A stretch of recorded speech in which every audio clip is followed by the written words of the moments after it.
Welcome to the Culture Edit. Unique perspectives into the personal and professional lives of individuals at the helm of successful business, athletics, art, and design. Hola, muchachos. Welcome to the Culture Edit. We're in Miami, if you didn't notice. We're in Miami. Beautiful, sunny. It's perfect weather out. So we don't even want to tell people in Atlanta how perfect the weather is here. I'm here to rub it in your face. I've been getting reports that it's like 30 degrees and not fun. So someone messaged me this morning. I guess he was traveling back to Miami, and he was like, "Oh, I heard it's freezing and like really windy." And I was like, "No." Oh, that's our friend Mario that lives in Miami. Yeah. He was getting reports from fellow Miamians that it was cold. And when windy. You and I walked outside, we're like, wow, it's so nice. It was like 65 to 70 degrees. It was not cold, Yeah. but it felt perfect. So we're here all month doing what entrepreneurs, this is one of the perks of being an entrepreneur. There's a lot of stressful things about being an entrepreneur, but one perk is that you do have the freedom to kind of work from wherever you like. Is it a perk of being an entrepreneur, or is it a perk of not having kids? I think it's both. Okay. It's both. I mean, if you had little kids, you could do it because they're not in school. But yeah, if you have school age kids, then you're kind of you're stuck in one place. Choice you made. Yeah.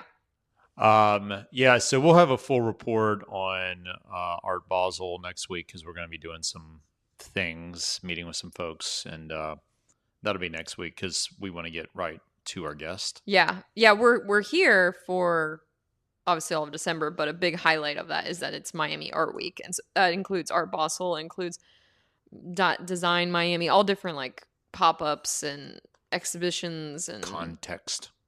Yeah, Context is one of them. Yeah. All kinds of stuff that we've never been to before, so I feel very overwhelmed and a little confused, but we're still overwhelmed, but we've gotten some guidance from some listeners and friends, so thanks for that. We have? Yeah. Oh. Toothpick. Oh, that's right. Yeah. Yeah. Okay. Shout out to Michael. Sorry. So yeah, today's guest is a recurring guest. We do have a guest today, yes. And he's a lot of fun. This is John Trainor, who is the Chief Technology Officer of Wahoo Fitness. This will be the first time we've had someone come back for the third guest appearance. He was our first repeat guest. He's our first in person three-peat guest. And John, if you're a listener of the show, John and I go way, way, way back in our careers. We started working together 24 years ago. Mm-hmm. And he not only is the CTO of Wahoo Fitness, but he's a leader in technologies, technologist, CIO, CTO. He's been that in multi-billion-dollar organizations. He's been following his passion at Wahoo for the last few years. He's an athlete. He's an endurance athlete. He checks all the boxes when you think about the types of folks that we like to have on this show. And he's also a great listener. And he provides us with a lot of feedback for the show. So we'll talk about that as well as a very exciting new product that is getting launched today. This is going to come out Tuesday at 8 a.m. We got to make sure it doesn't come out a minute earlier, before. Colin, we got it. And we're going to talk about their new cycling computer, the ACE. Oh, yeah, because it won't come out till tomorrow. Yeah. See, you just got nervous even just talking about it right now. Well, because I was like, wait, was it the second or the third? I couldn't remember what day. Yeah. Tomorrow morning, which will be now when people are listening to it. It's pretty exciting.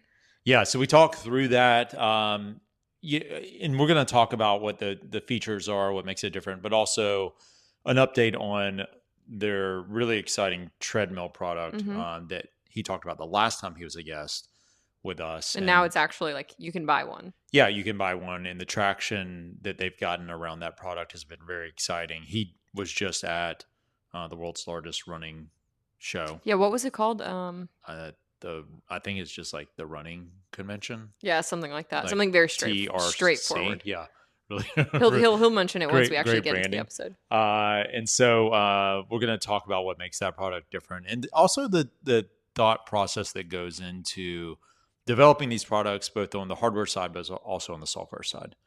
We're also going to talk about some leadership ideas, and we did stump him on music. So we're going to look forward to getting back with him on that. Exactly. And then hopefully the next episode we'll have our holiday end of year predictions. So that'll be exciting as well. Quick, just I have to put this out there because I can't wait another moment because I don't want anyone to waste their life. I did go see Wicked, the movie, last night with some girlfriends. It was the worst movie I've ever seen in my life. So don't waste your time unless you're just like a really big fan of Wicked and you can't live without seeing it. We weren't going to talk about that, but you just can't contain yourself. I can't contain myself. I don't because you felt like you wasted 2.5 hours of your life. We all wanted to get up after 30 minutes. The first 30 minutes. It's 2 hours and 40 minutes. Oh, 40. And that's only for the first half. There's still a second one coming at us. Okay. So people want to hear from John Trainor. They don't want to hear about Wicked. All right. Let's get into the episode. That way we can get as much time with John as possible. So we'll jump right in. John Trainor, you are the first person that we've had back on the podcast twice, right? 3 times. 3 times. Well, back twice. Yeah. Back twice. In person twice. Yeah. On the podcast 3 times Yes. first. Yes. First. But in person. Yeah. Yeah. So welcome back to the Culture Edit. It is great to be back. That's the first time. That's the first time we've said that opening. Yeah. So that's exciting. Do we want to start off with just talking about life updates, training updates, because I think that's what we enjoy talking about. What are you currently training for? So I'm currently training. I just did a marathon 2 days ago, Flying Monkey in Nashville. If anybody wants a very quirky, fun marathon, I'd recommend it. Why is it called Flying Monkey? The monkeys from Wizard of Oz. Yeah. So Trent, the race director, has a theme for every race. And I think maybe one of the original ones was related to the flying monkeys then. But since then, he's had themes like Lord of the Rings, where the signs, the mileage signs were in Elvish. He's had a Pokemon-themed one. It's a lot of work. He puts in a lot of work. There are signs along the way. So like the 8 mile sign is the number 8 sideways to make it look like an infinity sign. Wow. There are... on the back of the signs, there are messages like the winner's already finished, just things that make you feel bad while you're running. They do that at Belgian Waffle Ride too, which I always appreciate. It's the opposite of what Nikki just did this past weekend, Duncan Ridge. They did no signs. You know the little flags that you put to see if there's a utility? Utility? Mm-hmm. That's what they used. And then they'll do X's with those signs if you're not supposed to go down that. They didn't even do that. It was just look for the flags. I actually missed the finish line because there was no. Oh, that's a great race. Yeah. Like a bunch of us missed the finish line. And but what happened when you finished? Did you like win your age group or something? I did. Okay. There was only 2 of us, so I did win. I beat one other girl. That's awesome. But 4th overall women. So and there was strong. It was really strong women. I found that at these like weirdly obscure events, the most strong, insanely dedicated people come out to them. Yeah. So it's a pretty like when you walk up, it's a kind of everyone was really nice, but it's like definitely an intimidating looking. They all knew each other. Yeah. And like the women are like jacked and shredded. Yeah. And I'm like, meh. Like I feel like I'm like. I don't look jacked and shredded, so I was very intimidated by the other women that were there. I think, I heard your recap on your last episode, and I think trail runners are the best people in the world. So nice, welcoming community, like everything you'd want. They care just about having a good time. They don't care as much about like winning. I mean, some people do, but it's just an awesome vibe. I think trail running is great. So. They just want to be out in the woods. Yeah. That's all it is. Yeah. That's how it felt. Like it didn't feel. I mean, I obviously felt a little intimidated because everyone looked really strong. But then once I came into the finish, like everyone was sitting around talking, and they were like, "Hey, like come over here." And it was they were like, "How long have you been running? How long have you been doing trail running?" And it was a very welcoming and like celebratory environment. You wouldn't have even known like who did what, how well they did, because people weren't focused on that. They were focused on just like having fun. Yeah. But I will say, I like I said on the last opening of the last episode, I do think they intentionally make it difficult to find your way around, because I think part of the challenge of trail running is to somewhat be able to navigate Yeah. your way. Because like I said, I have my little compass, and I just look at the I load the route, and then I don't pay attention to the route. I just look at the compass And you go in the right direction. Yeah. Yeah, and as long as it's pointing in the right direction, then I keep running. Yeah. So I'm training now that this marathon's done. Yeah. Well, the running of the turkeys, obviously, in Roswell on Thanksgiving morning. The whole family's doing it, so it's really Obviously. exciting. But obviously, that's a top A race. But Defusky Marathon will be my next event on Defusky Island outside of Hilton Head. If you haven't ever been to Defusky, Never heard of it. It's the craziest place ever. If you don't live there year round, you're not allowed to have a car. Yeah. So you get around a golf cart. There's like a curse of Defusky where they've tried to do resorts and only one of them has survived. Isn't that they had like a documentary on it? They probably do. Is it Native African? Yeah. Oh, okay. Yeah. Yeah. I've done the half a couple times, and so I'm looking forward to doing the full. A buddy of ours is. When is that?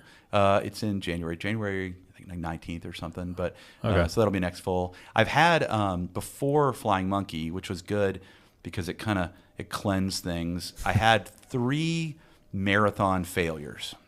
Okay. I felt like I was jinxing Heather because she's trying to get 150 marathons while she's 50, and she just did 143 because we did Monkey together, and I was a part of 3 marathon failures in a row. So with her, You took her down with you. yeah, exactly. Okay. And so this this felt good. She did New York a couple weeks ago, and then did Monkey. And so I was happy for her to do New York. That was without me. I'm spectating and cheering and such. But this one was we actually did it together, and so I didn't bring her down on this one, which was good. But we tried to do one in Peru, and the logistics, we more or less missed a flight. Flight got canceled. Couldn't get on other flights, and we couldn't make it to this coastal town that called Pacasmayo, where we had done the marathon before, which was one of my favorite. I did the half there, loved it, and couldn't wait to do the marathon. But failed at that. Tried to do Moonlight at the Falls, which is in West Virginia, but it starts at 10 p.m. Yeah. We go to bed like at 9 p.m. You fell asleep? Don't start running. Don't drive to West Virginia from Atlanta Yeah. with your dogs. Yeah. By the way, we got to talk about RVs because I've got a Sprinter van. I think I've told you that, but Yeah. I was excited to hear that y'all are part of the club now. We are. Yeah. Van life. And then get a little bit of rest, but not sleep before starting at 10 p.m. when your bedtime's like 9 p.m. and then expect to run 26 miles. So Yeah. we're like calculating how long it'd take us to drive back on Sunday and everything. And we just bailed at 20 miles. We just didn't do the 26. Wow. She never does that, but Yeah. I was just batting. exhausted. Just like Couldn't do it. Yeah. And then we just wanted sleep more than Yeah. we were able to sleep in the parking lot until a certain time. Then we had to leave, and we're like, you know what? We can get like 4 hours sleep, or we can get 2 hours sleep. Let's go for 4. And then we went to Greenland to run the Arctic Marathon. Yeah, I remember that. And it was the most ridiculous course. First time that Marathon Tours had put this on. Most ridiculous course you could ever do. Mile 2, I slipped on an icy rock and busted my knee, but I still was able to run. Yeah. They had to get everybody back on the boat, so they had to pull the course in. So Yeah. we only did 24 miles, but it took us like 9 hours to do 24 miles. There was a ropes So course. is it more like a trail run than an actual marathon? You can call it a trail run if you can tell where the trail is. Like an adventure It's run? more like an adventure run. It felt like an eco challenge. I suspect they'll revisit this course. Is probably the lightest way to put it. But we did 9 hours. We finished before some half marathoners. Wow. Yeah, Wow. there was like a ropes course you had to do 4 times because it was 2 out and backs, it was crazy. Ropes course? Well, I mean, like they had install ropes on rocks to help you get up and down, and they had a rescue person there through the entire day What? in case somebody fell and killed themselves or broke a leg or something. Wow. So You didn't use poles? we Was there did. pole? Yeah, they let you borrow. Yeah, we had poles, so we Okay. had one pole. Although Yeah. on the way on the second leg, we went back out. We forgot our pole. So anyway. I'm obsessed with trekking poles now. Like Yeah, part of me totally. wants to run like on the road with trekking poles because you can go a lot faster. When we did the Incan Trail, we didn't have trekking poles. Yeah. And our guide, who we weren't sure about him to begin with, he said, you want to buy trekking poles from this person at the station. And we're like, this has got to be a scam. Like, it's his cousin. That sells trekking poles. And we've been in that situation. Yeah, before. And so we're like, okay, whatever. So everybody, the three of us that were doing it, we got a pole each, and that was like the best $20 I've ever spent. It was crazy. One time we were in Patagonia, we had a guide like that, and he really prided himself on being this like expert climber, this super agile. And we were hiking to the Three Sisters. Is that what it's called? The base of the Three Sisters. It's like the famous one you see in Patagonia. It's like three. You climb. You basically hike all day. And Three towers. Three towers. That was it. He would hike with his hands clasped behind his back to show us how great he was. Inevitably what happened. Oh, I can't. Yeah. He busted his ass and fell right in front of us. So bad. Like we were like, wow, are we going to have to carry the guide out of here? Yeah. That's awesome. Yeah. Yeah, it was pretty funny. That was one of many screw-ups he did. Defusky. It's flat. That's cool. Last one was about 3,000 feet of gain. This is like 300. Oh, that's good. 100 feet. That's awesome. Although, do you prefer completely flat or rolling? No, I like rolling. Yeah, I do too. But I do like this Defusky one because you're kind of stuck on the island. Yeah. And you get to go to the distillery after and that's drink nice. drink a little bit, and it's good. That's cool. I thought I would like Miami more than I did because it was flat. And then I did like it because I thought it was a really amazing, like beautiful event as far as like the coordination. And I think the event, what's it called? The people who put it on. Lifetime. Oh, yeah. Like they just did an amazing job. Yeah, with they it, do with great that events. Many, it was insane. I can't imagine the amount of logistics, but the course, I was just so bored the whole time. I was like, oh my gosh, I am so bored. And so like here, like I get really excited about the Thanksgiving half because it's so fun. Like you're weaving your way through Atlanta. So I prefer the Don't more worry, you'll action. still have fun, Lizzie. Oh yeah, sorry Lizzie. My friend signed up for the marathon in Miami, but she lives in Miami, so she knows what to expect. Yeah, exactly. Okay. It's just that stretch on South Beach is just never ending. So we know you've got questions. We've got a lot of questions Yeah. for you. We got some things we want to catch up on, and I know we've got our new product we want to talk about. We'll save that. Okay. Let's start with your questions. It's really difficult, and I'll text you from time to time. I'll be shouting at the. It's all caps when you text me. Yeah. Yes, exactly. I'll be shouting at the radio when I listen. The radio. Whatever. I don't know. I'm old, Okay, I do need to know, is Eddie Rabbit in that playlist? Yeah. No. It's not? Oh, you should add I- that. I love the rainy nights. Oh, maybe it is. Yeah, I think it is. It Yeah. is. Yeah. She doesn't know all the artists that Okay, are in it. all I right. think I just have a very specific. I think AI Spotify playlist. helped her put the curate playlist that one, together. Yeah. 'Cause From I was like Ronnie trail. Millsap. I was like Ronnie Millsap's trail running. Okay. Yeah, and it created a playlist. That's good. Yeah. No, I don't know that I. Let's do your questions of me, and then I'll just interject. I mean, I am excited about the RV, so I have a question about that. Okay. When are you getting one?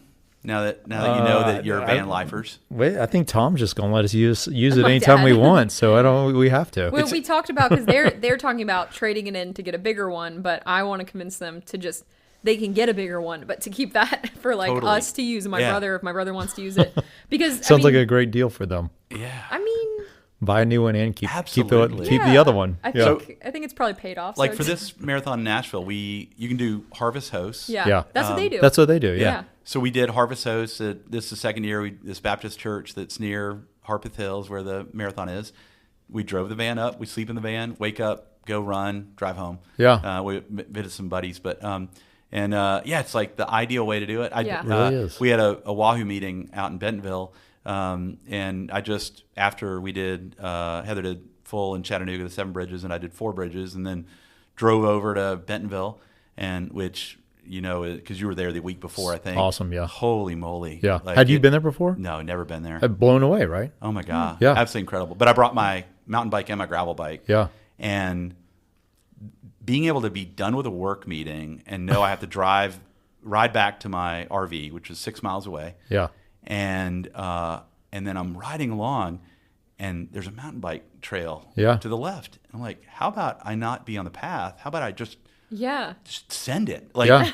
oh my God, it was the most So cool. amazing way to live. Yeah. I mean, it's really pretty cool. And even if, like on that trail, all of a sudden there'll be like this, 20-foot long wood bridge they Yeah. built just on a random mountain bike trail. Yeah. It's Yeah, one of our developers, she works there, and she took me out, and I was like, all right, I'm not that great at mountain biking, so just beginner. And of course, she started taking me on intermediate, but and it was so fun. Like, yeah, it's cool. It was so cool. Yeah. Could you live there? Yeah, I could live there. Really? Okay. Yeah. One of the operations guys that we worked with at our last company, he was texting me while I was out there because he's going to retire there. Yeah. He just loves riding there. Yeah, it's cool. Yeah. Did you go to Onyx, the coffee shop? Yeah, I went to Onyx. Yeah. When you mentioned that, I was like, yeah, good. that place is nice. Yeah. All right. So, Nikki's got to go. She hasn't been yet. Okay, sorry. But, but RV life, it was definitely the way to do it. Like staying at the start of the race was so much more relaxing than having to get a hotel room or Airbnb and then travel to the. So I feel like I want to do that for every race. I bring the van to any race we do. Yeah. Even if it's local. Just so we can make coffee or go to the restroom without waiting in a porta potty line or whatever. Yeah. So let's start off. One of the big topics we want to talk about that obviously we're really passionate around is around communications, leadership. It's year end. We're looking at a lot of things from a client perspective, but also the kind of what we're doing year end as well, kind of evaluating like everyone does. Like you should be evaluating like how you did. One of the things we were just talking about was retention under your group, very high. And I asked you the other day, like, what do you attribute that to? And do you remember what you said? I have no idea what I said. You said communication. Okay, maybe. Just talking to people. Yeah. Not having a good memory, apparently. I promise we talked about that. Yeah. Yeah, that's probably right. One of the things that like we talk about all the time is a lot of leaders today are relying even more heavily on technology as a easy button to circumvent the effort that it takes to communicate. And I don't know if you're at one organization, but we get a view of a lot of different organizations. Do you think about that consciously? Because you, even though you're the head of technology, because we worked together for a long time, you were always deliberate about in-person communication or, making sure that you're communicating regularly, consistently at a high level. Is that something that was real thoughtful on your part, or you just kind of learned it through osmosis? Probably, you ask people that know me, it's probably because I love to talk, but that's true. So maybe it's easy. But I think that you have to communicate over and over and over again. I forget what book it was in. It was the OKR book, Andy Grove's OKR book, and it talks about how you have to say something like 7 times in 3 different ways. And when you, I think the quote was, when you're sick of saying it, they're starting to hear it. And it's so frustrating when I forget that. Yeah. And then I've been thinking about it for 3 months. And then we make a change and I realize, there wasn't 3 months of like digesting this concept. It was just this sudden thing. And then I'm so mad at myself, like, I need to explain in different ways because people receive it in different. Some people want to hear it verbally, some want visual, some want, to be able to read it and think about it. Yeah. And I do think it's really important to have all those different modes. And you have to do it, and you get tired of doing it, but you just have to keep talking about it and communicating and asking questions, and then most importantly, making space for people to ask questions. Yeah. I can't tell you how many times I've gotten questions about something I just said, and my answer was like, "Weren't you listening 20 minutes ago?" No. But they were probably listening, but it like they weren't ready to hear it, and now they're asking the question. So I'm glad they asked again because now I can. Well, you could have said something that made their mind go off in a different direction whenever you said that. Yeah. Right. Yeah. Yeah, we talk about how executives nowadays want to focus so much on digital. And I think it's interesting because you're a IT software kind of guy. So like you would think you would be more obsessed with like finding new digital ways to communicate. But when we were speaking at a panel about 6 months ago, our message to the audience was you have to focus on analog, which is the face-to-face communication, the talking to people directly. And so I think it's interesting that that's what you focus on. Do you ever feel like you have to, so you've had like a bunch of different roles at very different companies. You're at Wahoo now, but you were at Aaron's before that. That's a very different demographic of person that's worked for you. how do you change your communication styles? Like you were saying, everyone needs a different kind of style of communication. How do you adapt as you have to manage different types of people at these organizations? I think it's really important to spend time understanding every individual to the extent you can. And I've been lucky enough that I've had teams that I could, for the most part, do that. I think the biggest team size I had at Aaron's was like 300 people. And there were other people in the organization, obviously, that I worked with. But it was enough where you could know a little bit about most people and what motivated them. And I think understanding that and trying to think about how they want to be communicated with while you're communicating is really important. So there's good example is this person I mainly communicate with digitally because that's what he would prefer. And we were talking about some policy that we're looking at implementing, and he's totally against it. Software engineer. And I'm shocked. He's no, and he has like really good points. But okay. He had heard we were doing one thing, we were going to do that, and so I told him we're not going to do that. And he pointed back up in a Slack channel. He's like, "No, they said they were going to do that." I was like, "Just trust me. Just trust me on this. I will not let you down." Mm-hmm. And that's all he wanted. And then he's like, "Okay, cool. I'm good now." Yeah. But he was sick over it. He was like losing sleep over a policy that. It was actually surprising that it bothered him, but it really bothered him. And I think it bothered him because he's like, nobody would be that stupid to do what they said they were going to do. And he just wanted to know that there was somebody there that was looking out for him, I think. Yeah.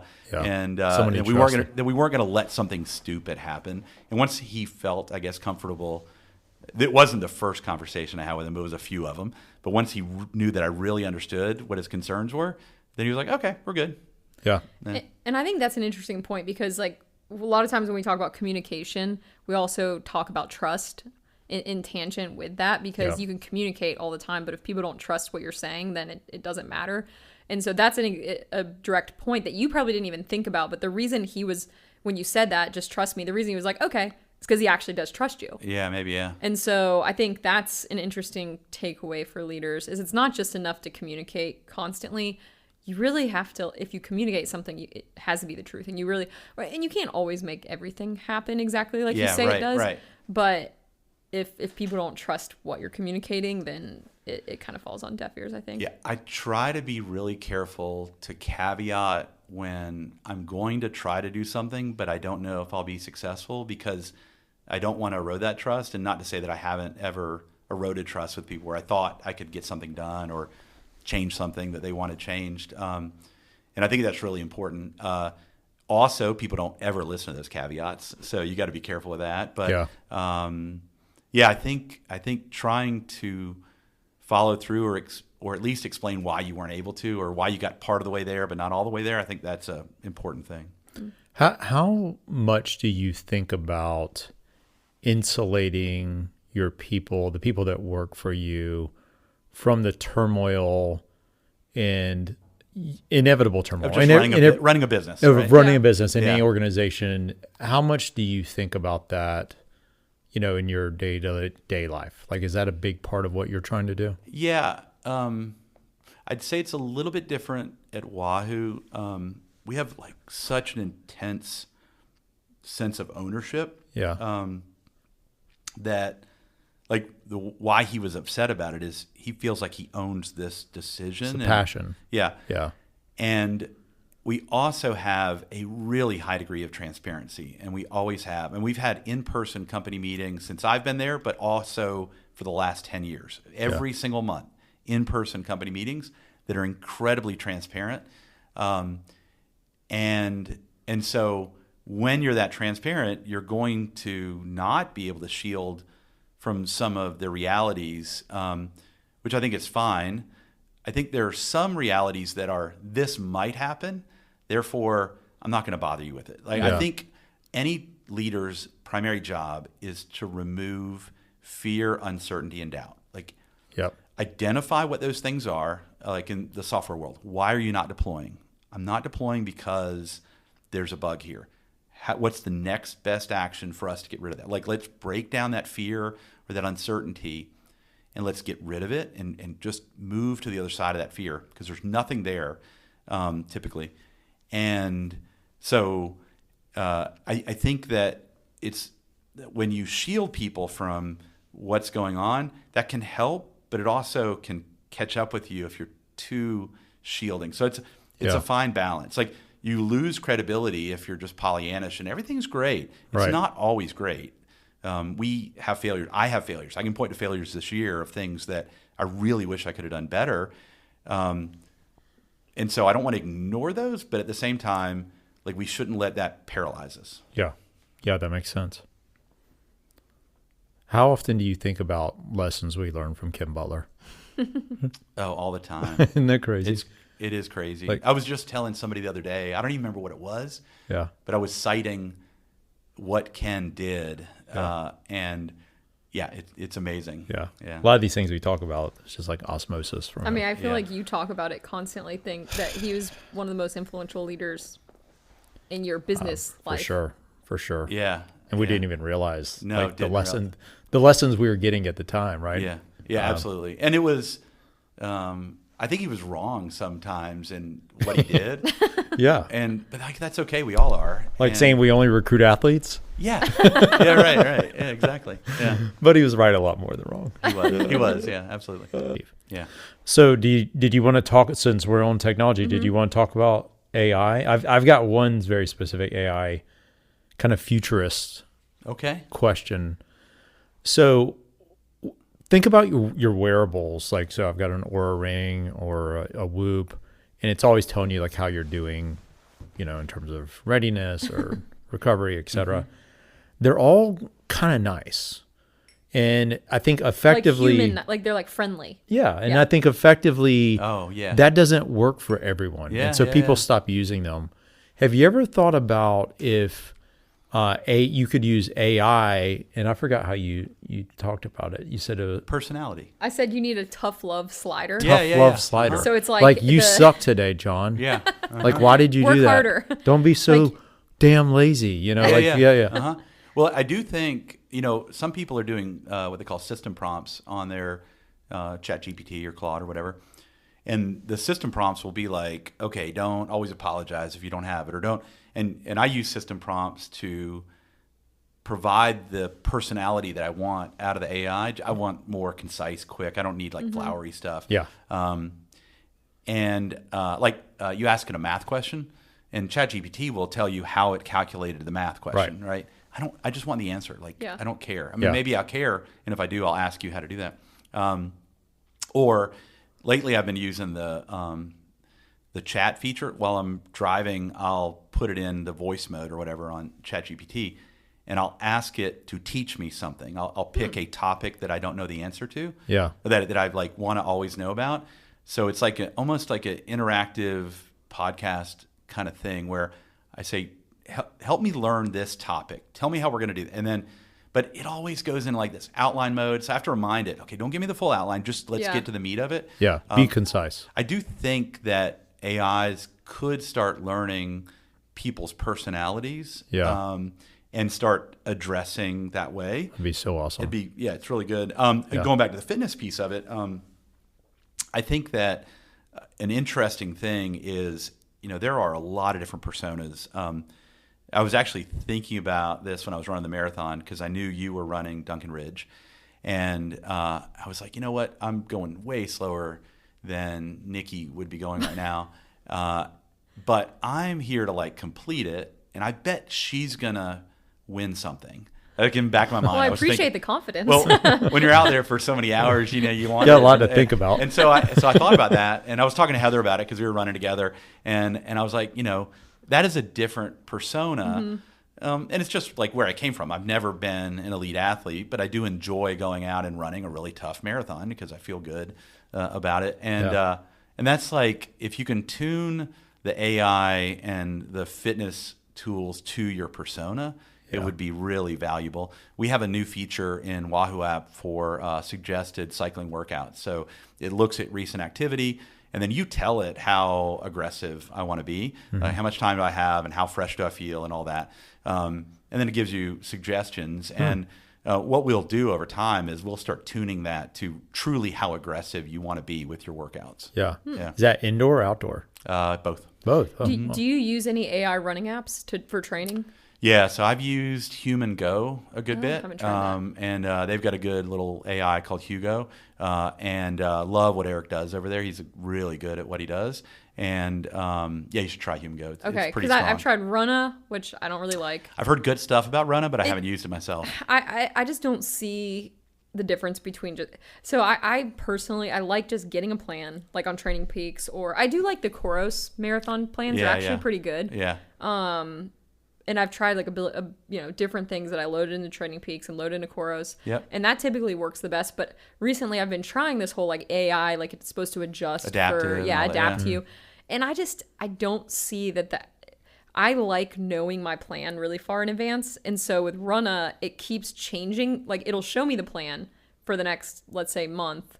But then throughout the weeks, it'll like change the plan on me. So then I'm it's like, never mind. You're not running 6 today. You're running 12. correct. Yeah. And that I don't like that, because that throws me off with like, because it'll change within like a day. Oh yeah. And maybe some people like that. So there's no way to turn that function off.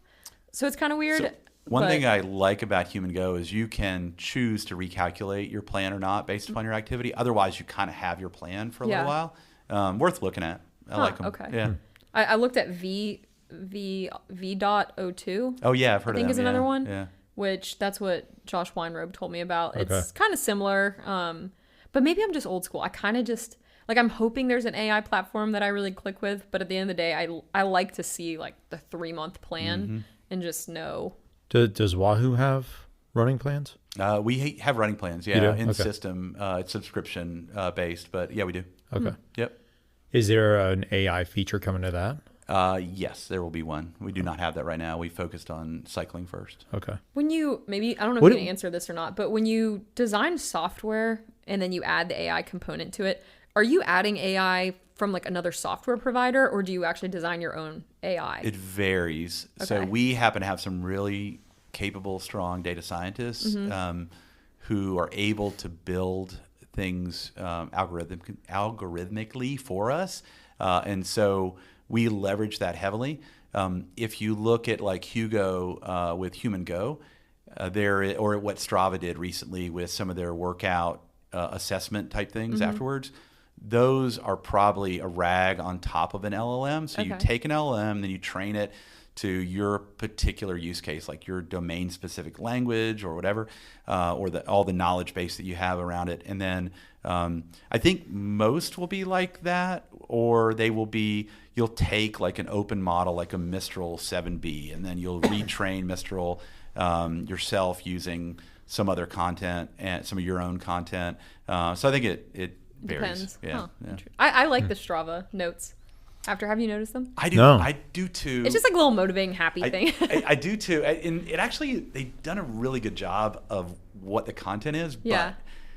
But go in and change the title, and then it'll regenerate. And it almost relies too heavily on what you said it was. Oh, And I was like, interesting. now I feel like it's forced. You know what I mean? So maybe it's better if you don't title anything. Totally. Because then, Yeah, just let it be running or whatever. So, yeah. so you I have haven't. no idea what you're talking So about. when you upload your workout to Strava, if you scroll down, there's like a little section that says like it reviews essentially your run or your ride, and it'll be like, that run was a lot longer and faster than you normally do. Great job. And you can expand it, and it'll like give you like a whole diagnosis, I guess, of your run. It's probably an update I haven't done. Probably. Yeah. Chad doesn't update anything. yeah. Yeah. It's not like overly useful necessarily, No, it's but not it's useful. more just like an entertainment thing Yeah. when you get done. Yeah, it kind of recognizes you. Like I had a good 5K a couple weeks ago, and it like said, hey, you know, like whatever it told me, it said I'd done well, and I was like, yeah, I did do well. Exactly. You know, I was You're like, like, heck oh, yeah, thanks. thank you AI. You know, What are the other kind of AI trends you're seeing that's going to impact sports, athletic, software world? yeah. So I think that, well, I'll tell you a really cool one that is kind of related but not. One of the Big Peach store owners, Steve DeMoss, up in Marietta, he has been on this mission. So he runs a couple running stores, but he also is like an AI expert.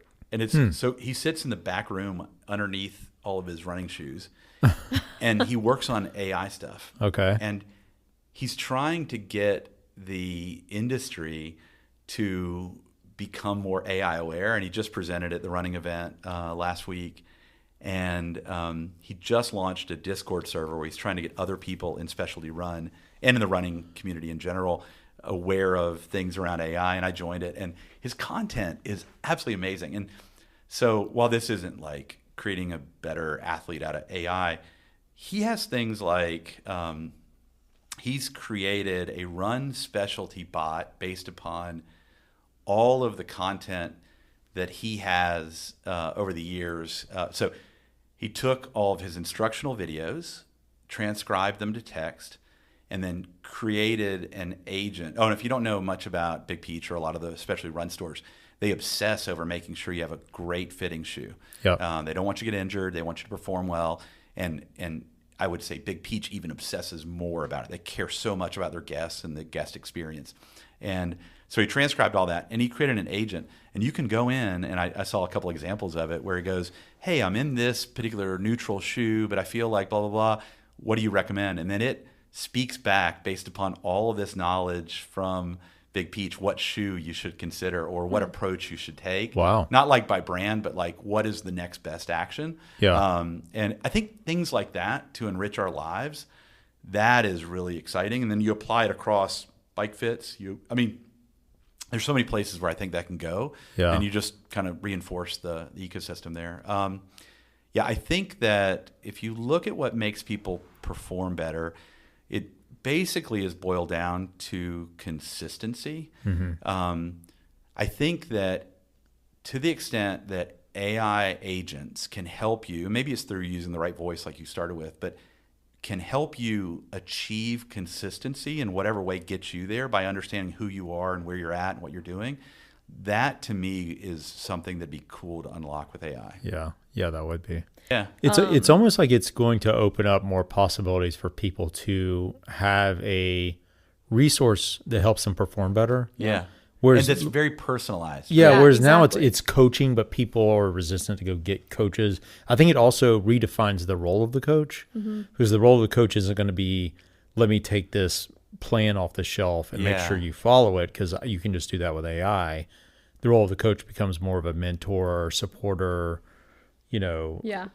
camaraderie, inspiring, kind of motivating figure. Well, I and think. strategist. Like I think a coach strategist, now, yeah. it should be, if I'm saying, oh, I traveled all week and I can't do these workouts because timing, or I'm just completely jet lagged. A coach should say, no problem. We'll just restructure the next few weeks in order to get you to where you need to be. Whereas like a regular plan, if you just had it in Training Peaks, you'd have to do it yourself. Yeah. So it's like the strategy and the human element should be the coaching, and then AI could be everything else. I also am heavily motivated when I have a coach to know that there's a coach that is expecting me to do something. Yeah. And I don't know that I react that way to AI. So it'd be an the interesting accountability. Yeah, it'd be an interesting thing to unlock if AI could do that. I don't think it can, because I know it's not a person, but Some people get confused about that. well, that's fair. Yeah. They do. Yeah. That's another Joaquin Phoenix. That's another story. Yeah. All right, you want to talk about product? Yeah, I love talking about product. All right, you got a new product coming out. Yeah, I'm going to talk about two products. Okay, awesome. Okay, so Big scoop. No. Oh. It's not a scoop. Damn. But since I was last on here, we have launched the KICKR RUN. Yep. So Wahoo, I'm going to use the word just to make you mad. Just like we disrupted indoor cycling. Disrupt. Plugging my ears. We are disrupt. No, we changed. You said the next time a middle-aged man said disrupt, you're going to go crazy. I'm totally trolling. What if I just like tackled you out of your chair right now? 100%. That was like total trolling. We need to put some like crash music in here. I was waiting for that one. But we did a good job with what we've done with indoor cycling. And change the way people ride indoors, and we want to change the way people run indoors. And since I was on here last, we've launched KICKR RUN, and we're selling it, and it's selling really well, and people love it. And I'll tell you what, it is so fun to give demos of people in run-free mode on KICKR RUN. Seen the videos. Dude, the way when people realize that they're able to just run and they're not they're not controlled by the machine. They are totally in control with their body and just running. They get a smile, and it's like the whole reason you do this is to make products that have that type of reaction with people. It's really How does cool. it know? It's, I know it's total magic. No, it's it's probably not an easy like answer. I mentioned, we but- have great data scientists. Most of them are in the Netherlands and Germany, and we take a number of different inputs. We have a time of flight sensor. We take the torque of the motor, tells us cadence, and then we have a control loop that runs 1,000 times a second or whatever, and it knows what your body's intending to do based upon your distance from the console, how you're striking the surface, and then from that we have a really smart set of data scientists that have built models that make it know how to go faster, slower. And I was showing it at New York City Marathon, and I mean there was a legit guy running a 4-minute mile without any problem, all in run free mode, and just flying. Yeah. Probably not even looking like he's running that fast. No. Because that's the crazy thing about people you like think that. about how heavy I sound on a treadmill doing a 10-minute mile, and he's like thump thump. Yeah, thump, it's thump, insane. thump. It was crazy. And I was like, if I could land that light, man, I would. like a little gazelle. Yeah, right? it really is crazy. But he did all that just by running faster, and then when he was ready to slow down, he was able to slow all the way down to a walk, and it was pretty cool. That's really cool. Yeah. Anyway, so that's was my that a product. completely new thing for Wahoo? Like it was anyone else in the industry trying to do this? Yeah, or- nobody's done anything like this. Okay. Chip had a vision of what running indoors should be, and we've been working on it for years, and we nailed it. We really have done a great job with it. Same. So on the self-propelled, the reason we decided to have a motor, it's an opinionated thing where you decide we're going to have a motor or not have a motor. The reason we felt that's the right way is you can do incredible interval workouts on the KICKR RUN, almost like you're on a track. In fact, the surface of it's designed to feel like a good track, or crushed gravel, which are like ideal running surfaces. But you can do a real interval workout where, just like you would on the track, it's time to start running faster. You run faster. It's time to slow down. You run slower. And you don't have to jump on the rails like you would in a normal treadmill That's and then me. hop back on. Yeah. In fact, we don't allow that. We have a lot of safety features. We go overboard with safety as well. And one of the safety features is if it doesn't sense anybody running, it stops. Wait, but can I make a request for like a future iteration of the treadmill? I've got a long list of requests. I haven't had a chance to run on it yet, which I'm really sad about. Are you going to have it at the expo for the Thanksgiving half? I don't know the answer to that. Okay, well, I'll Yeah. let you know. I guess I got to go pick up my packet tomorrow, Yeah, so yeah. I'll let you know. Can't believe you don't know the answer to that. No, it's okay. But it would be really cool if there could be like a video camera sensor thing, like how when you go to Big Peach, they film you running on the treadmill. Yeah. And then as you're running, it starts to say like you're over pronating and it kind of gives you like the Yep. guidance of, Yep. so when you get done with the workout, it's And then like, you got brand partnerships with other shoes saying maybe you should consider these shoes. So, Yeah. what we have found is, and where we've partnered a lot, is shoe companies love our treadmill because they see it as the first treadmill innovation in 20 years. And so we've been partnering with Hoka and ASICS and other shoe manufacturers because they want to show off their shoe on the best treadmill. So the best shoes on the best treadmill. And so we'll go to expos with those brands. And we also, at the running event in Austin last week, there was a company that does run dynamics analysis, and they wanted to borrow one of our treadmills. So we had actually 4 treadmills at TRE. Normally we only have 2. One was like a showcase one as a new innovative product of the year. And then this other one, the 2 we showed off ourselves, and then there was one which was with this company that does, I think they're called Running DNA, and they do all that analysis. So yeah, we want to bake in more smarts to it, and we've actually built it to be a very open platform. So a lot of treadmill companies, they want to lock you in to kind of like service or whatever and just layer on margin after that. We want to be open to everybody. We work with every piece of software out there. We have some that we work even better with right now, and hopefully other ones will decide to join in. So there are good ones, and there are other ones that are coming along.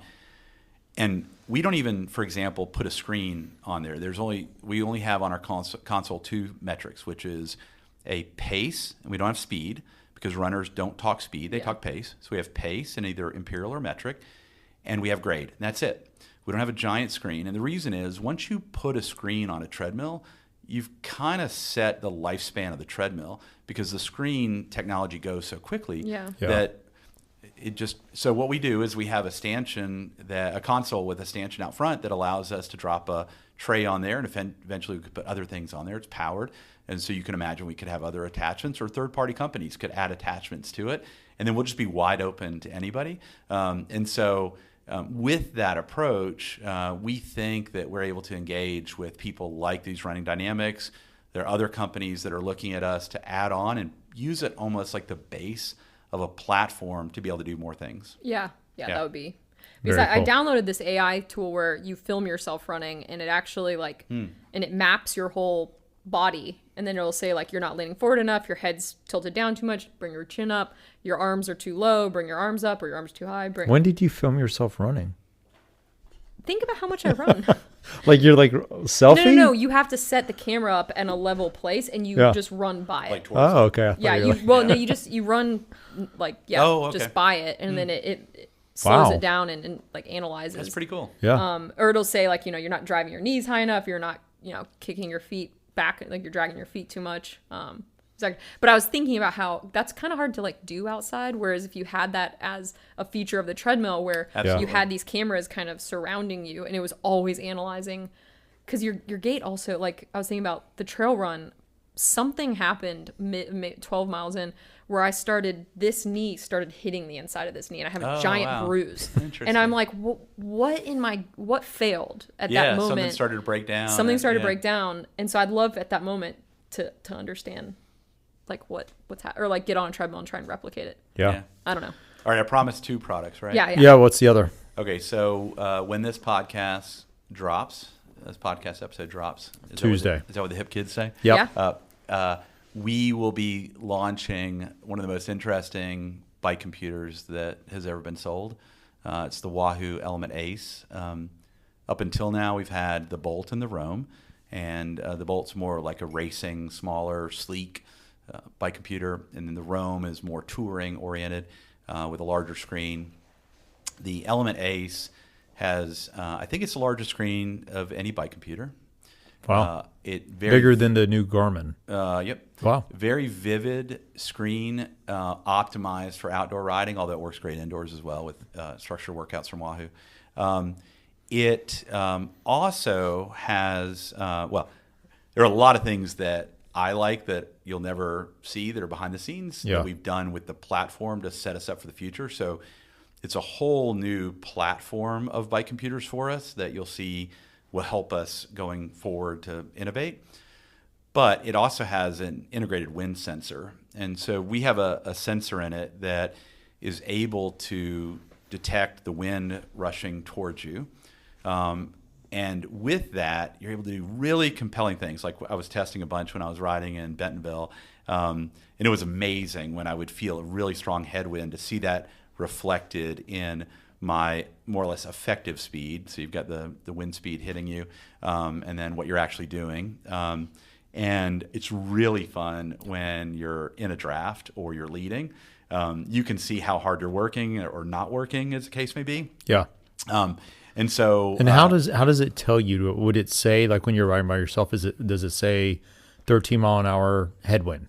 Yeah, so what we do is we have it relative to your actual speed. We tell you an air boost or an air drag. So we're telling you how much boost you're getting or how much drag you're getting. Like in based on miles where per you are. hour? Mm-hmm. Oh, Yeah, exactly. interesting. Yep. So, but if you're riding by yourself, then it's always drag? You'll get a tailwind. It'll You get a got a tailwind. Yeah. Mm-hmm. So all the times I'm like, we got a tailwind, and Nikki's like, we do? Yeah. Should be able to look at her computer and Do you verify. get like a relative? So, like with running, you have like your effort pace and your regular pace, and then it'll say, so you can kind of tell how hard your effort was. Yeah, at the end of it, we have post-ride analytics on it, and it'll tell you, it's almost like what wind zone you were in, and it'll tell you where that is. Over time, we're gonna take feedback based upon how people are using it. We've been using it a lot internally, and we all like kind of the concept of how much of a boost or a drag did we get.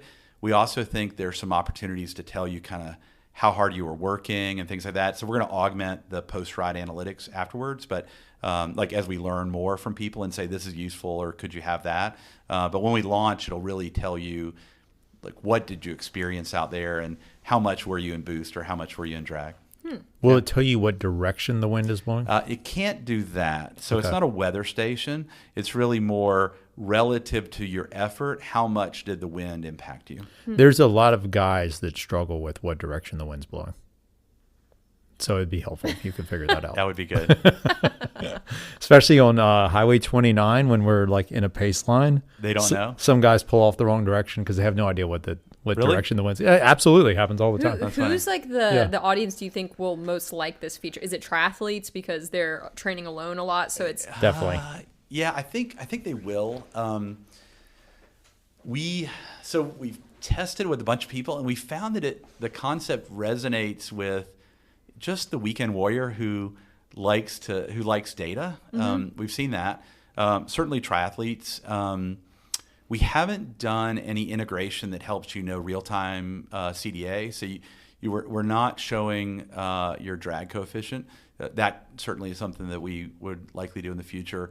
No commitments at the moment on that. But and we also, because of the device, really long battery life on the device. Like when I rode in Bentonville, like I rode every day for 3 days, and I never charged it. Just bulletproof battery life, really good screen. So we think it's also going to be a good touring device. So people that just want to tour around, when you have maps and navigation on this, and then I'd ride and compare it to a Roam, which is what I'd always ride with. Yeah.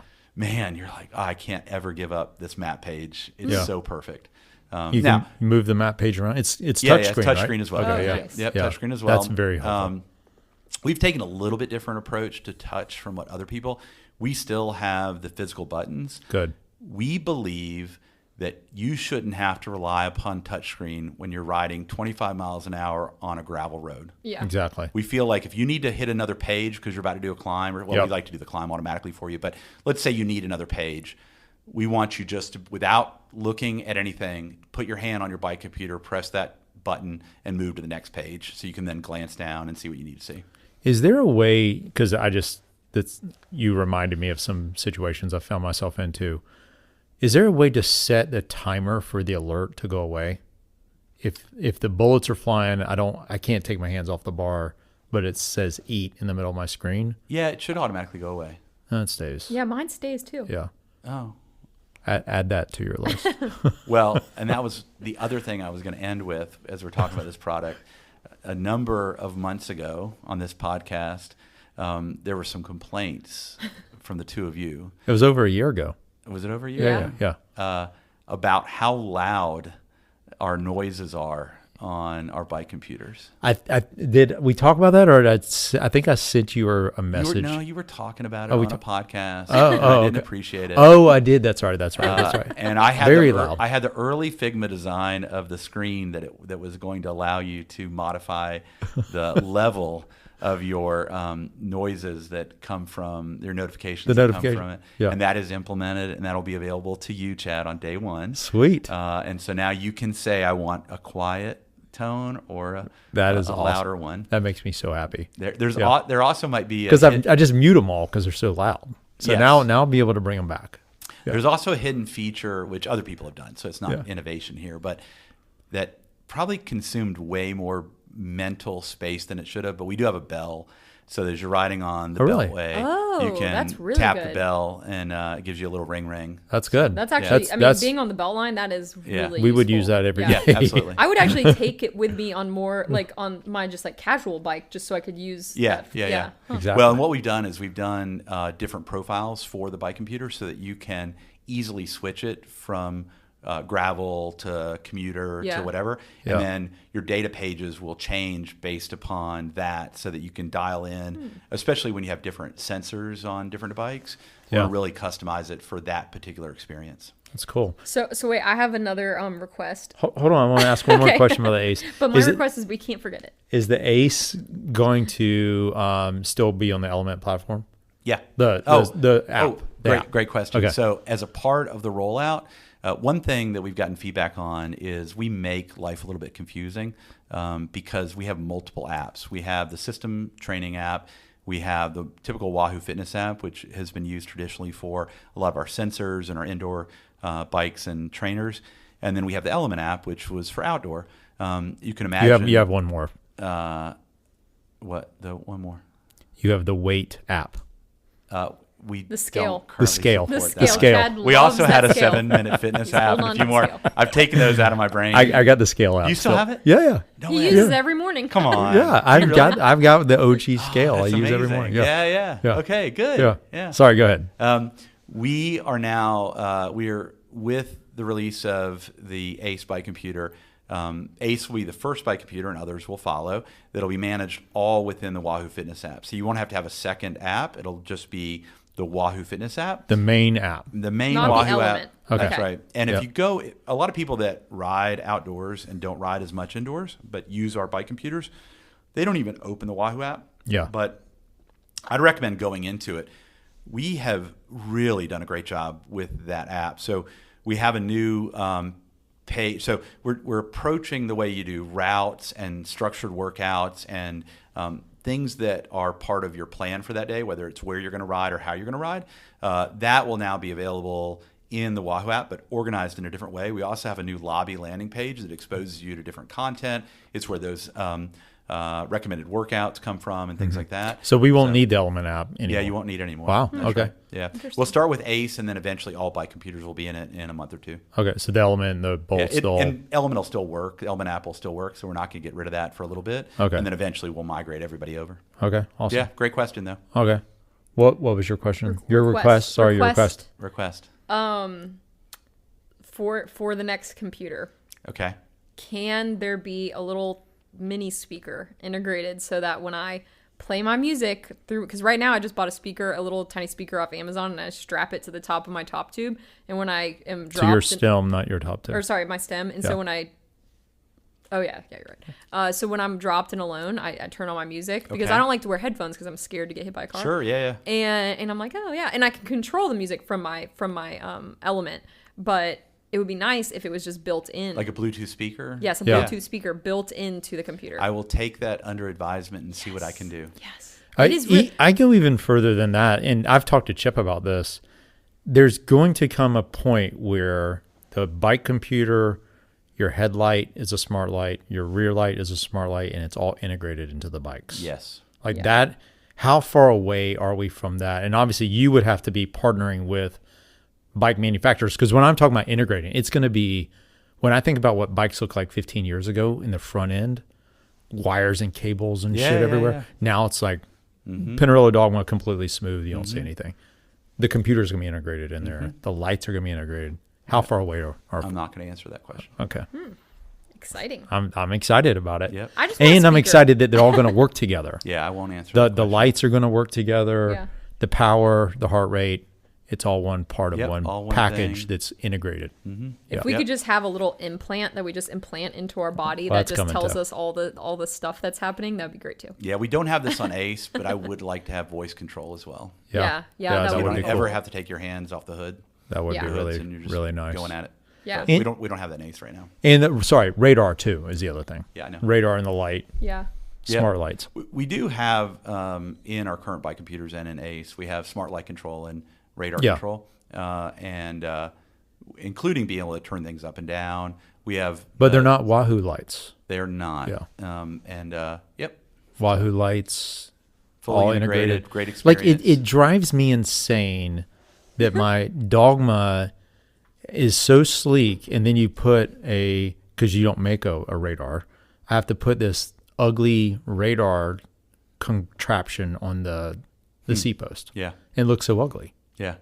It'd be perfect if it was just like It was in just there. sleek and Yeah, just which- integrated well. And Scott has done that. Scott has a light in their seat post now. yeah. But if it was Oh, a I radar, thought you meant Scott like chiseled. I was like, wait, what? no, like you would want a really good Wahoo industrial design, beautiful, that would integrate well, nice and aerodynamic, good battery life. You'd want that for radar, right?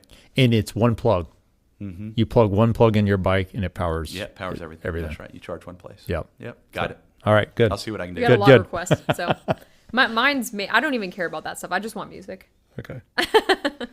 I did. Cool. I did. So I had one other thing that I wanted to talk about while we were on here, and it came from your last episode where you're talking about thinking about Kelly. When I was at probably mile 22 or so of this marathon, it was hurting really bad. Like my feet were hurting, my knees were hurting, everything. And something I haven't talked a lot about. I don't even know if y'all know. Maybe you do. But a couple years ago, I guess 3 years ago now, I had a stroke and was pretty close to death because of it. My vertebrae tore a artery that serves cerebellum, and that could have been the end of it. And that's why I got a van, by the way. It's because I'm going to die one day, and why not live life? But when you talked about writing a note and dropping the marshmallows and everything, I remember two things when I was hurting, and I think this is why I would be willing to do a marathon again and again and again. And the two things were, I'm alive right now, and I'm at mile 22 of a hard-ass marathon, and I'm doing it. And it hurt so bad, but that's so much better than being dead. Exactly. Or not experiencing life or whatever. And like, it was that, and then something that I always remember anytime I run a long distance. My mom, all she wanted to do was run the Peachtree. And she trained. I remember I'd ride my bike next to her in the neighborhood, and she wanted to run the Peachtree. And she tried, and she never could train up enough to run the Peachtree. And she never ran the Peachtree. And like, to me, I was like, how proud would she be to know that I can do the Peachtree and then 20 more miles? And like, that's why we do this stuff. So Exactly. Yeah. Exactly. I got so many messages and like, I didn't even, expect to get messages or anything, but so many people are like, I didn't even want to run today, or I didn't even want to leave the house today because I was just not feeling it. And then hearing that, listening to the podcast, it made me reset essentially. Yeah. And be like, yeah, it's just so many times, and it's not even people that have left our lives or left, have passed away. There's a lot of people out there that say they're going to do stuff and they just never do, like there's a lot of people who they put it off day to day. Oh, I'll do that tomorrow. I'll do that. I'll train for that one day. Someday means never. Someday. Yeah. And I think it's just so, like, stories like that, it's such a good reminder to share those stories, because it can change someone's life if they hear. It's just that one little thing of, oh, that's so right. Like, I'm going to stop saying someday. I'm going to say today. Yeah, right. And I can't remember who I heard this from, but it was like, every day when you wake up to run, don't say I have to run, say I get to run. I get to run. Yeah. Exactly. And I love that. I just think it's I've had two near-death experiences. You remember one? I have the X-ray of that I used exactly for blackmail with the screws in your hips. Exactly. John came over and set up my Wi-Fi. I did back in the day. I didn't have when Wi-Fi. you needed a CIO to come over to set up your Wi-Fi. That's CIO great. came over. He still needs a CIO to come set We up still have the same Wi-Fi password that you set up. Really? Oh That's my where that gosh. password That's comes where that password comes I've from. always wondered. Yeah. But yeah, those things. I mean, I say that, Nikki, all the time. Like, people that haven't had it taken away from them don't understand how special it is. Like, to twice I've thought, I'm never going to ride my bikes again. Yeah. I'm never going to run again, which the running thing was true. But I'm never going to ride again. And like, when you're faced with that, when you get to actually do it again, then every time you get to do it, it's Totally. like the best thing. Like, ever. I was running, and Yeah. this was a tough. There's a lot of. It's a 3,000 feet of gain over a marathon, and that's a lot. It's a lot. Yeah. And I'm a big guy, so it's a lot of work for me to move that much. And the yellow leaves were raining down, almost like I was in a rainstorm. So cool. With the wind blowing, it was so beautiful. And I'm like, I am, like, in my mind, I'm like, I'm alive right now. Yeah. I'm like fully alive in this moment. And it's like the best. It's why we do this stuff. So Yeah. How it's so many good. people are sitting at home watching TV right now? Yeah, totally. Exactly. Absolutely. Yeah. I do have a thing I remember from the first time you almost died. Yeah. And so as Chad's wife, you know that he has a scar from that wreck, right? Yes. And so you know roughly probably where it is, right? Yeah. So I go over to set up his Wi-Fi. I don't know if you know this story or not. I don't think so. Oh boy.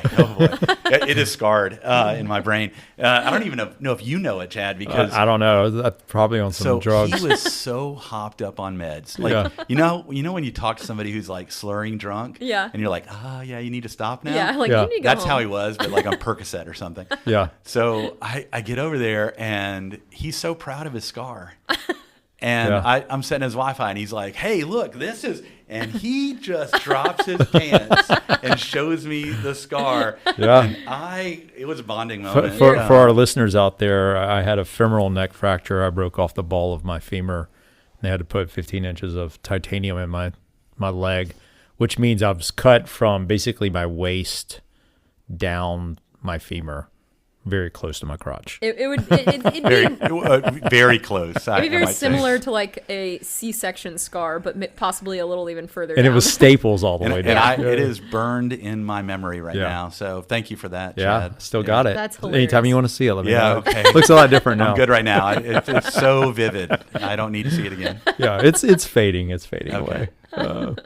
Good. Well, this is anything else? Anything? So last time I wanted to ask you. So last time you introduced Nikki to Run the Jewels, Yeah. which really changed her life. Is there any music you want to recommend to her this time? Oh, yeah. Well, I mean, Killer Mike has come out with some new tracks. One of the components of RTJ. I'm so locked in right now on Run the Jewels. I don't know that I have anything new to share. Okay, just asking. Okay. I feel like I'm letting you down by telling you that. But Okay, well, thanks for doing this. This is Yeah. awesome. Thank Appreciate you so much. an annual event for us love it. now. This is great. Yeah, this is fun. So really cool for you to do this, and Here glad he to be comes back. with a Yeah. PowerPoint slide. Thanks for coming. Talking big Thank dreams you. with his chest puffed wide. He's got a startup brain, but a dad bod frame. And every single pitch kind of sounds the same. Let's disrupt this, let's disrupt that. He's breaking all the rules, or so he chats. With his blue light glasses and his Bluetooth mic, he's a Steve Jobs wannabe of suburban life. Oh, Mr. Disruption, you're stuck on repeat.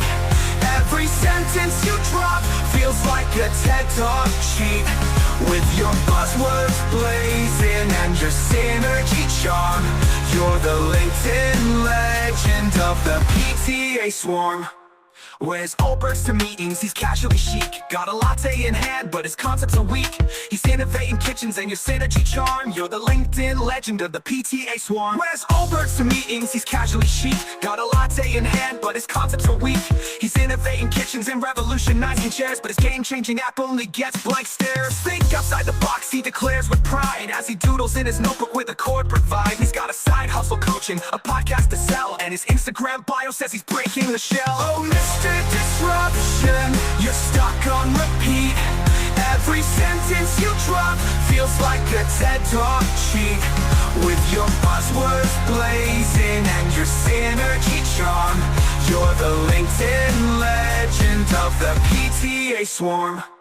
He's the king of whiteboards, the ruler of charts, but his brainstorm sessions never really start. Paradigm shifts and value prop. He's got the lingo, but he's missing the plot. And when the day's done, he's grilling in the yard, talking about disruption while flipping chard. His family just smiles, they've heard it before. He disrupted their dinner with his big idea lore. Oh, Mr. Disruption, you're stuck on repeat. Every sentence you drop feels like a TED Talk cheat.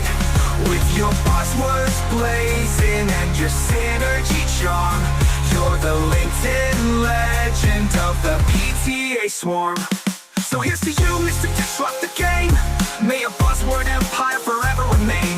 But maybe, just maybe, take a breath or two and disrupt the overuse of the word disrupt too. Keep dreaming, middle-aged disruptor, but sometimes an app works wonders.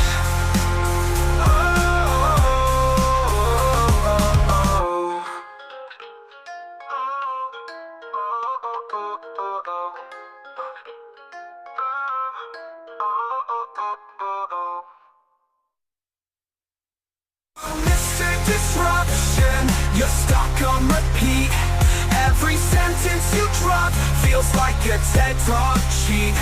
With your buzzwords blazing and your synergy charm, you're the LinkedIn legend of the PTA swarm.